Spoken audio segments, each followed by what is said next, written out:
Et nous sommes avec Chérif Alati Galba. Nous allons parler de la prise en charge des sinistrés. C'est la question de l'heure, c'est le sujet. On y pense permanemment. On les voit aussi quand on passe dans les rues un peu partout. Moi, j'ai essayé de faire quand même une visite vers Diguingali, je t'ai dit hier. Comment se passe cette prise en charge? Merci avant tout d'abord de l'invitation pour nous donner d'abord cette opportunité pour venir expliquer un peu à qui des droits pour comprendre ce qui se passe sur le terrain. Et comme vous l'avez constaté, sur le terrain il y a des problèmes, ça c'est une réalité. Mais on essaye avec les efforts du gouvernement et avec le partenaire et les bonnes volontés, chaque matin aller vers ces gens-là. Et comme vous le dites, nous avons les sinistrés de la saison pluviale et fluviale. Donc nous avons deux cas en train de gérer au même moment. Et la plupart des quartiers vers le 9e arrondissement sont totalement dans l'eau. C'est juste quelques quartiers qui ne sont pas dans l'eau. Donc cette réalité, elle est visible de tout le monde, mais on essaye de faire de notre mieux. Mais ça n'empêche, il reste encore un gap à compléter, à prendre en charge ces sinistrés. D'accord. On va regarder ce reportage et on revient à vous, Monsieur Alati. C'est dans le malheur qu'on reconnaît les vrais amis, a-t-on l'habitude de dire. Le cas des sinistrés des Toukra en est une illustration. Face à ce phénomène d'inondation, le programme alimentaire mondial ne peut rester indifférent. Cette organisation onusienne, l'un des partenaires du Tchad, est allé assister financièrement ce groupe vulnérable. Plus de 2000 ménages sont concernés par cet appui financier d'un montant de 42 000 francs CFA par ménage. Un acte humanitaire salué par le gouvernement. Nous sommes satisfaits de l'appui de nos partenaires et particulièrement PAM parce que c'est de l'argent qu'on donne à ces foyers pour subvenir à leurs besoins quotidiens. On sait que ce n'est pas facile et nous avons installé aussi des moulins, on leur a donné des kits. Donc ce qui reste, c'était les moyens de subsistance. Les bénéficiaires n'ont pas caché leur satisfaction. La situation qu'on traverse maintenant, ce n'est pas facile. Mais ils nous ont entendus. Ils nous sont venus en aide. On les remercie infiniment. Le programme alimentaire mondial a toujours œuvré aux côtés du gouvernement dans ses actions visant à assurer les conditions sociales des couches vulnérables. Monsieur le secrétaire général adjoint du ministère, vous avez parlé de deux cas, ça veut dire les sinistrés pluviales et fluviales. Mais qu'en est-on tout d'abord avec ces sinistrés fluviales? En ce qui concerne ces sinistrés fluviales, je pense que depuis le 14, nous sommes sur le terrain avec nos partenaires, c'est-à-dire OCHA, le système des Nations Unies. Donc c'est un bureau qui coordonne tous les réseaux du système des Nations Unies. Nous avons fait une descente sur le terrain avec les ministères sectoriels concernés. Et comme vous le savez, nous avons, la ministre a pris service récemment en ce qui concerne la solidarité nationale. Donc sur cette base, et nous avons aussi l'action sociale. Nous avons fait une descente sur le terrain qui était le premier site de Toukra. Donc ensemble avec les partenaires, nous avons commencé d'abord à enregistrer les sinistrés qui étaient déplacés par la génie militaire parce qu'on était en urgence. Donc en cas d'urgence, on passe à l'action, mais on n'a pas le temps de s'asseoir et planifier. Ce qui a fait que la génie militaire essaye de sauver et de transporter ces gens sur le site de Toukra.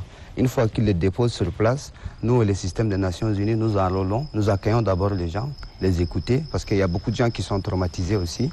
Et une fois qu'on les écoute, on les enregistre avec leurs photos, avec toutes les informations. Et la plupart des ménages aussi, c'est des femmes qui sont chefs de ménage. Donc une fois ces gens sont enregistrés, les premières urgences arrivent, que ce soit la nourriture, que ce soit l'eau, que ce soit la prise en charge sanitaire, ainsi de suite. Et ça a été un peu difficile pour nous de contenir le camp de Toukra parce que ce n'était pas clôturé. Il y avait un problème d'insécurité, il y avait beaucoup de débordements. Et on a fait appel à la sécurité qui a pu nous aider à stabiliser. Ce qui a fait que rapidement nous avons commencé à construire des abris parce que les gens étaient sous le soleil. Et petit à petit, nous sommes arrivés à contrôler les camps. Donc il y avait le site de Toukra, il y a camp A et il y a camp B de l'autre côté. Sauf que si vous avez remarqué, au camp B, jusqu'à présent, il y a beaucoup de monde. Et au fur et à mesure, on construit les latrines, les forages d'eau, les abris. Et on fait 3 par ménage dans les abris. Donc petit à petit, on les prend en charge. Et comme je viens de le souligner, nous travaillons avec OCHA, chacun fait son rôle. Nous avons des sous-commissions sanitaires, eau et assainissement. Et comme c'est le début, c'est avec débordement. Et récemment, la ministre a pu mettre en place une coordination qui est en train de gérer tous ces cas de sinistrés. Et dans la coordination, tous les ministères sectoriels sont dedans. Et nous avons aussi le système des Nations Unies qui assure la coordination 3e adjoint. Donc, juste pour vous dire que nous avons pu stabiliser la situation malgré quelques manquements de ces côtés et autres. Moi j'aimerais juste savoir la stratégie mise en place pour gérer les sinistrés, parce que nous avons plusieurs sites, le site de Toukra et le site également de Walia. Comment vous faites? Est-ce que vous avez vraiment mis en place des points focaux? Comment vous arrivez à gérer les sinistrés? Justement, les sinistrés, on est en train de les gérer sur la base d'une coordination nationale qui a été mise en place par Madame la ministre.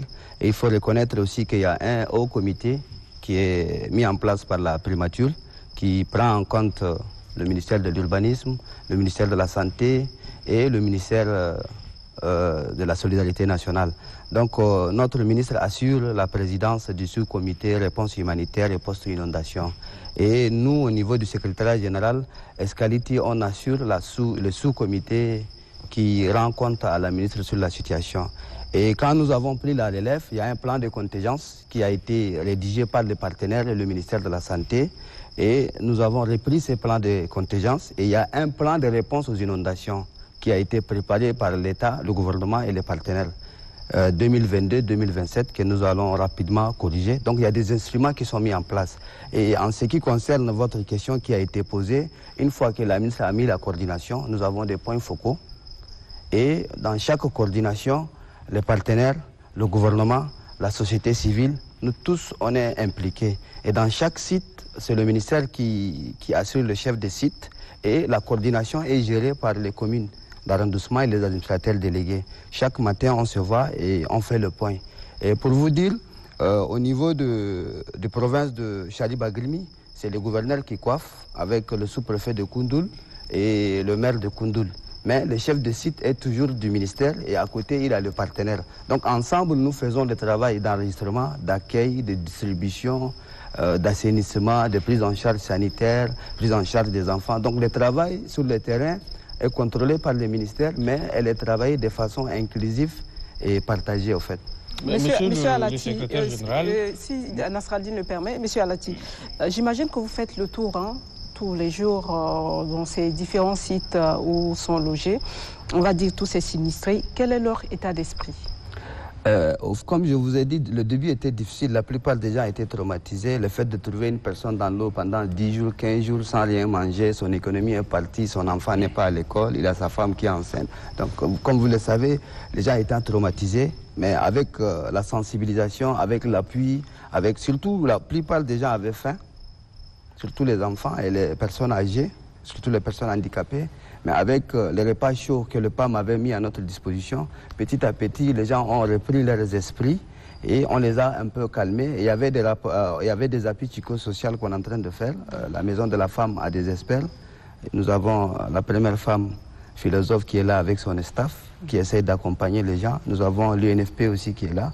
Donc on essaie de sensibiliser les gens pour oublier un peu durant ces 15-20 jours qu'ils ont passé dans l'eau. C'est-à-dire c'est toute une vie qui est déstabilisée au fait. Vous avez une économie dans la maison, de la nourriture, de l'argent, je ne sais pas, tout ce que vous avez mis, l'eau a emporté.